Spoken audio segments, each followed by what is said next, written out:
Y si así le agradezco mucho a Juan María Naveja que nos acompañe una tarde más en este espacio. ¿Cómo estás, mi querido Juan María? Pues te diré que atribulado, mi querida Magda. La verdad es que no sé ni por dónde vamos a empezar hoy, en que tenemos noticias de las que quieras, por donde Para gustes aventar para empezamos, arriba, mi caray. querida. Así A es. ver, ¿qué te parece si vamos empezando por el tema que al final del día está vinculado a algo que ya empezábamos a tratar ayer? La inflación en México, que de nueva cuenta tenemos la inflación más alta para un mes de febrero en los últimos 21 años y que adicionalmente se liga a un asunto bien delicado. Pues, ¿qué nos está pasando con el tema de los energéticos? Hoy decía el presidente que con Deer Park ya somos autosuficientes en producción de diésel y me parece increíble que de pronto cuando llegas a leer a veces a la gente a través de las redes sociales, pues sí se cree que somos suficientes productores de hidrocarburos y que tenemos tanto petróleo que con eso podemos lograr esta autosuficiencia. ¿Qué me dices, Juan María? Porque, híjole, uno lee cada cosa. Bueno, sobre todo que el presidente está diciendo mentiras, eso es básico. Con Deer Park, primero que nos diga cómo se pagó, de dónde salió el dinero y qué va a implicar en los próximos años. Esta es la refinería en la cual México ya tenía el 50% de la propiedad. Esto viene desde con Salinas, no es nuevo, y se compró la parte que hacía falta. Ahora, no tenemos la autosuficiencia, importamos el 80% del gas, mi querida Magda, y deberíamos estar sumamente preocupados porque Estados Unidos está tratando de buscar salidas para poder abastecer en Europa, lo que significaría dejar de que Rusia le entregue gas a países como Alemania. Esas son cosas que nos deben de preocupar, porque una posibilidad sería que de Texas buscaran la manera de hacer llegar gas a Europa, y aguas porque el impacto va a ser escasez en el caso nuestro. Por otro lado, te diría, de las novedades que tenemos con la delincuencia, y eso no nos lo han dicho, es que se ha desarrollado un sofisticado sistema de huachicoleo de gas, mi querida Magda. Entonces estamos ahí con otro problema. Y luego lo que nos duele, pues que el diésel, como quiera que sea, lo consumen empresas que de alguna forma lo enteran a los propios consumidores. Finalmente, el diésel nos lo van a agregar en el transporte y ahí vamos viendo cómo se están incrementando los precios. Pero en la gasolina, hoy estaba escuchando en dos noticieros, hace un ratito, dos noticiarios de Ciudad de México, que hay gasolinerías en donde está a 30 pesos la premium. Sí, caray. Así que no Está nos vengan carísima, con Juan eso. María.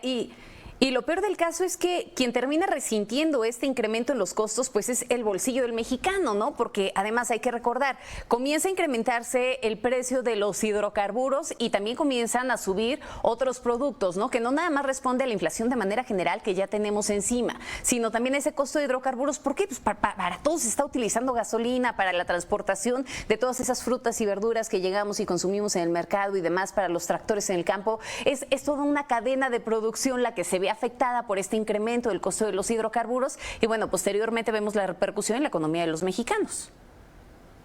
Y mira, números así muy rápidos. No se les olvide, el año pasado Petróleos Mexicanos perdió 224,000 millones de pesos. Y eso lo pagamos todos los mexicanos y no vamos a poder llegar a ningún lado.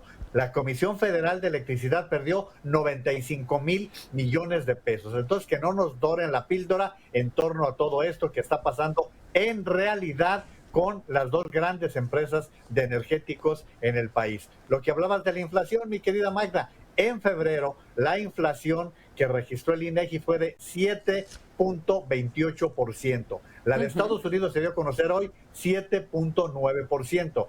Parece que alguien diría, oye, 0,20, no, tiene un gran impacto porque va afectando a otros productos. Ayer estábamos comentando, mi querida Magda, cómo sí, esa es la inflación general, pero cuando ya te vas a productos que no son de la temporada, se van disparando los precios de otra manera. Lo que ha pasado, o sea, lo del limón, mi querida Magda, no es nada más el tema estacional, es que también tenemos allí un problema de crimen y que no Sí, por se ha supuesto. investigado lo que debe ser. Oye, y adicionalmente a esto que estás comentando, también hay que recordar que ligado al asunto de la inflación, pues yo creo que ya seguramente el Banco de México está previendo el volver a ajustar esta tasa de interés, ¿no? Y seguramente la gente nos dirá que eso qué implica, ¿no? Bueno, pues el hecho de que si no tiene una tasa de interés fija en los créditos que tiene en este momento, se le van a empezar a incrementar y luego de plano no se ve para cuándo acabar con la deuda, ¿no? Así es que todo eso que acabas de comentar se impacta con el movimiento de las tasas. Se esperaba que con esta invasión de Rusia a Ucrania, la Reserva Federal de Estados Unidos anunciase el incremento a las tasas y no. Jerome Powell, el presidente de la Reserva, dijo que no, que será de acuerdo a lo programado, es decir, en marzo lo más probable es que se dé este movimiento de un 25 puntos base en Estados Unidos, lo cual prácticamente obligaría a hacer lo mismo con el Banco de México, que ha hecho un buen trabajo hasta ahora y que, bueno, pues no le va a quedar más remedio porque ese es su chamba, ese es el trabajo del Banco de México. Y, bueno, pues lo que estamos viendo es que la economía nos está afectando de tal manera, Magda, porque pues también vayamos a lo que está pasando con el empleo, que sí, nos dan las cifras que ya alcanzamos lo que teníamos en el 2018 previo a la pandemia. Sí, pero estamos hablando de que hay más de 1,5 millones de empleos que se debieron conformar, que muchos de los empleos que se han creado son en la informalidad y que realmente el poder adquisitivo de la ciudadanía no se está recuperando como debería ser. Fíjate, hace unos días, creo que 2 o 3 días, Marcelo Ebrard, que andaba en Los Ángeles, mandó una foto diciendo que en Los Ángeles andaba en $7 el galón.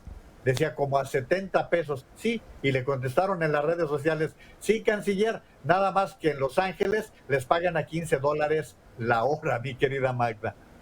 Sí, hay una gran diferencia y creo que le das al punto, ¿no? A ver, ¿qué tan buena es la calidad de vida que tiene en este momento el mexicano y para qué tanto le alcanza, ¿no? Con lo que gana. Y ahí podemos entonces empezar a profundizar en un asunto de pobreza laboral, ¿no? En donde poco a poco lo que estás empezando a ganar, pues ya no te alcanza para una canasta básica. Fíjate, seguro en las entrevistas que le has hecho a la gente de Coneval, te has ido para atrás con algunos datos. Cuando te das cuenta que hay personas que reciben 200 pesos al mes. Eso es lo que reciben, ese es su ingreso. Y mucha gente dice, oye, pero ¿cómo puede ser? Pues puede ser porque hay 4 o 5 miembros de la familia que trabajan y pues ya juntan los 2,000 o 3,000 pesos para la sobrevivencia. Pero la realidad es que tenemos una pobreza laboral que está impactando fuertemente en el país, en la calidad de vida, en todo lo que venimos comentando, Magda. Y fíjate, me acordé en este momento y te lo suelto así rapidito. Resulta que lo de las escuelas de tiempo completo, el presupuesto se mandó a la Secretaría del Bienestar. Y esa es la razón por la que, y estoy sacando el tema porque también impacta a los presupuestos de las familias, impacta en la calidad de vida, mi querida Magda.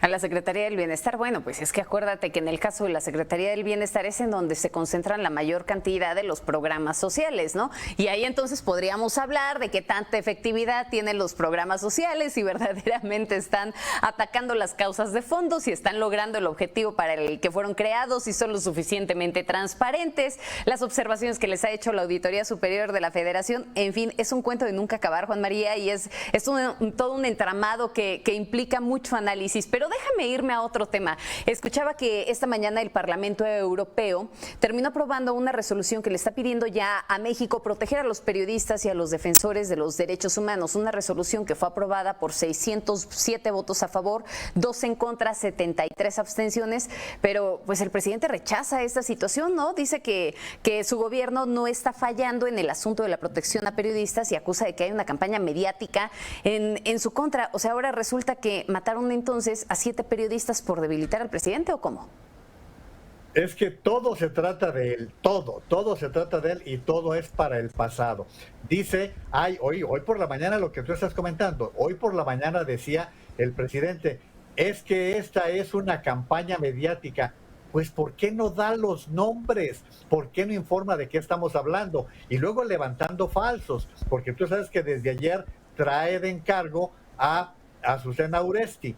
Y hoy salió Ujú, ujú. con que Azucena está haciendo méritos para que la contrate Latinus. Y mira, le contestó la conductora de Milenio Televisión y de Radio Fórmula, le dijo, presidente, permítame respetar mis fuentes de trabajo, porque mis jefes Claro, van a quedarse inquietos con lo que usted está diciendo. ¿De dónde está sacando estas informaciones? Es lo que le respondió. Pero sí, cuando por le supuesto. rascas un poquito, es que lo que le molestó al presidente de la República es que Azucena presentó la información del bloqueo que se hizo para llegar al Palacio Nacional. Lo de las vallas, todo eso lo detalló con mucha puntualidad y eso le molestó al presidente. Fue la prueba de que ayer la golpeó, hoy otra vez. Pero lo que tú estás comentando, primero fue Estados Unidos, Magda, fue el secretario de Estado norteamericano Anthony Blinken quien habló de este Ujú. tema. Ahora es el Parlamento Europeo el que está advirtiendo lo que está pasando con los periodistas en México. Es decir, no es cualquier cosa. O los adversarios que dice el presidente también están en el Parlamento Europeo, Magda. Pues es que son sus molinos de viento, ¿no, Juan María? Y es que, fíjate, me quedo pensando, escuchaba un fragmento de una entrevista que le realizaba Ciro Gómez Leiva al fiscal Gertz Manero, que por cierto ayer platicamos también este tema en De Frente con Víctor Hugo Hernández, ¿no? Y el fiscal hacía referencia a que todo lo que está ocurriendo en torno a esta llamada que terminó filtrándose y todo lo que está sucediendo en torno al tema que está vinculado directamente con sus cuestiones personales, con sus cuestiones familiares, pues decía que era un golpeteo mediático, no palabras más, palabras menos, pero lo refería de esa manera, que todo era un golpeteo mediático. Pero pues es que no es la primera vez en donde hay un escándalo que involucre directamente al fiscal, el fiscal que tendría que ser autónomo. Pero fíjate lo que dijo, él aseguró, todavía lo entrevistó ayer Denise Merker, y está dando entrevistas a granel en ciertos medios, y dijo que no puede negar que la grabación es real, o sea, que sí fue él quien hizo todos esos comentarios. Para empezar hay que lavarle la boca con jabón, mi querida Magda, porque, qué boquita para ser un doctor que ha sido rector de universidad y todo eso. Pero ese es el menor de los problemas. Si está reconociéndolo, entonces también está admitiendo que violó la secrecía de un documento como el que el magistrado ponente estaba preparando y que no sé por qué lo recibió en Sí, primer el lugar. proyecto de Porque resolución, ¿no? así es. Y Ujú. hay otros temas que lo involucran, en donde hay evidencia de que el señor hizo trampa. ¿De qué manera se incluyó en el circuito de investigadores del CONACYT? Todo esto que se va acumulando y bueno, que también pues hay que saber cómo le hace para comprar tantos coches y cómo le hace para guardarlos. Más de 100 coches de lujo, Magda. Bueno, pues estamos hablando de alguien. Fíjate, la mayoría de los analistas, incluso aquí mismo en Mega Noticias, estuvieron comentando que le quedaban contados los días a Gertz Manero, pero el presidente dice, a mí me sigue dando confianza. No, pues él le sigue diciendo que tiene ahí toda la confianza del mundo, ¿no? Lo que me llama la atención y que sí me gustaría conocer esta lectura política que das, pues es hasta dónde va a alcanzar a golpear todo lo que está sucediendo directamente al presidente. ¿Por qué te lo comento? Porque aquí estamos hablando ya de dos piezas claves que tuvieron un conflicto al final del día y que eso es lo que está terminando de fracturar la relación, a decir de muchos, de personas inclusive del Círculo Rojo y demás, y que tiene que ver con esta ruptura entre Julio Scherer y el fiscal Gertz Manero, ¿no? ¿De qué forma está impactando? Porque ambos son personas o fueron personas cercanas al presidente, ¿no? Personas en las que el presidente siempre ha depositado su confianza y que en este momento, pues sí, seguramente tiene que ver con una guerra sucia impresionante porque el fuego es amigo ahí adentro, ¿no? Como para que hayan filtrado esta llamada del fiscal. Fíjate que parece que tendríamos que hacer un rompecabezas de esos gigantes y hasta tridimensional con todas estas piezas que van saliendo entre la fiscalía. ¿Te acuerdas? Estos días estábamos hablando de las broncas que traían el fiscal y el exdirector de la Unidad de Inteligencia Financiera. Ahora es con Julio Scherer, quien hasta hace poco tiempo fue el responsable de la Consejería Jurídica de la Presidencia de la República. ¿Y qué se dice? Ahí es donde van las piezas, que Gertz Manero llegó al cargo por sugerencia de Julio Scherer. Julio Scherer, cuando se va del encargo, el presidente dice, para mí, Julio Scherer Así es, de esa manera lo está señalando. Luego vienen las declaraciones de Juan Collado, quien está en la cárcel, el llamado abogado del poder. Y luego vienen los despachos que se asegura y que van a entrar en este proceso de investigación, que supuestamente estaban ligados con Scherer y que cobraban por hacer algunas negociaciones. Se habla también... Es que si no me falla ahí la memoria... Si no me falla ahí la memoria, Juan Collado era el apoderado legal de Gertz Manero, ¿no? Y que al mismo tiempo sí, era, ya sabemos, el abogado del diablo y también estaba defendiendo a Lozoya. No, pues es que él viene desde entonces. Y además, fíjate, hoy dice Mario Maldonado que el propio secretario de Gobernación fue a hablar con Gertz Manero para tratar de buscar una forma de entender todo esto. O sea, está cada vez más complejo esto y en torno a una persona que, te voy a decir una cosa, Magda, lo dijimos aquí, jamás el señor tendría que ya dedicarse a cuidar a sus nietos. Gertz Manero es un lastre para la justicia mexicana desde el primer momento. Pero el punto y brevemente, porque ya nos vamos, Juan María, entonces, ¿le impactará al presidente? Estamos hablando de dos figuras cercanas, Scherer y en este caso el fiscal. ¿De qué forma va a impactar al presidente? Porque ya se nos agota el tiempo. Ya le está impactando. Bueno, pues nada más veamos, el presidente ha perdido 13 puntos de su popularidad en las últimas semanas. Hay quienes dicen, oye, qué poquito. Sí, ha perdido 23 en lo que va de la administración y ya está por debajo de la aceptación que tenía de Ernesto Zedillo y pues está al nivel de Felipe Calderón, que es su némesis. Mi querido Juan María, te mando un abrazo enorme, como siempre, es un placer, te veo y te escucho mañana. Y mira que nos faltó hablar de los crímenes que ocurrieron. Nos aventamos una hora. Ya nos están diciendo que abusamos de tiempo. Bueno, pues gracias, Angie. Gracias, mi querido Juan María. Angie es nuestra productora que ya nos está hablando al oído, nos está diciendo que nos tenemos que ir a un corte, pero hacemos esa pausa y regresamos con más. Gracias, Juan María.